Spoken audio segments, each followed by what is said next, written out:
বিসমিল্লাহির রহমানির রহিম। Bangladesh university of business and টেকনোলজির তৃতীয় বর্ষের ছাত্র দীপ্ত আগামী গত 31 তারিখ মারা যান এবং তার এই মৃত্যুটা একটি অবহেলাজনিত কারণে হয়েছে।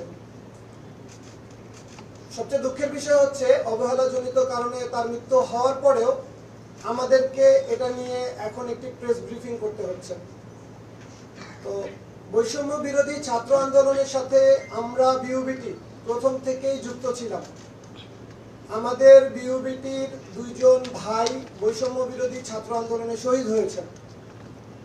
আমরা বৈষম্য বিরোধী ছাত্র আন্দোলনের ছাত্রদের পক্ষ থেকে আমাদেরকে সর্বোত্তম সাহায্য করার জন্য বাংলাদেশের সকল ডাক্তারবৃন্দকে ধন্যবাদ জানাচ্ছি। আমরা যেহেতু মিরপুরে অবস্থান করছি, আমাদের মিরপুর 10 এবং তার সংলগ্ন যতগুলি হাসপাতাল আছে, আমরা হাসপাতালে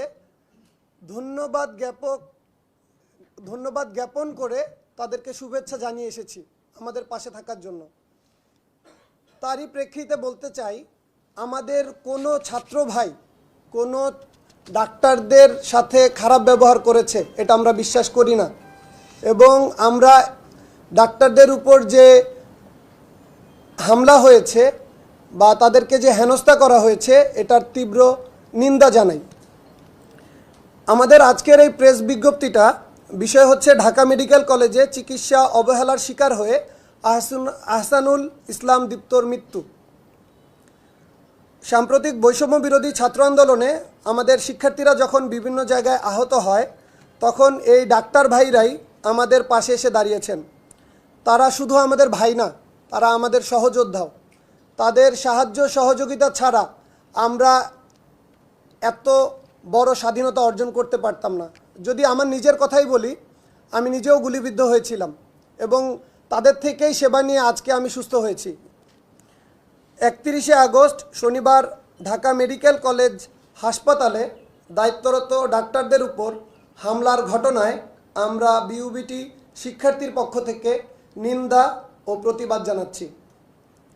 ঘটনার সুষ্ঠু তদন্ত সাপেক্ষে দোষীদের চিহ্নিত করে অতি দ্রুত পদক্ষেপ নেওয়ার জন্য সংশ্লিষ্ট সকলকে অনুরোধ জানাচ্ছি।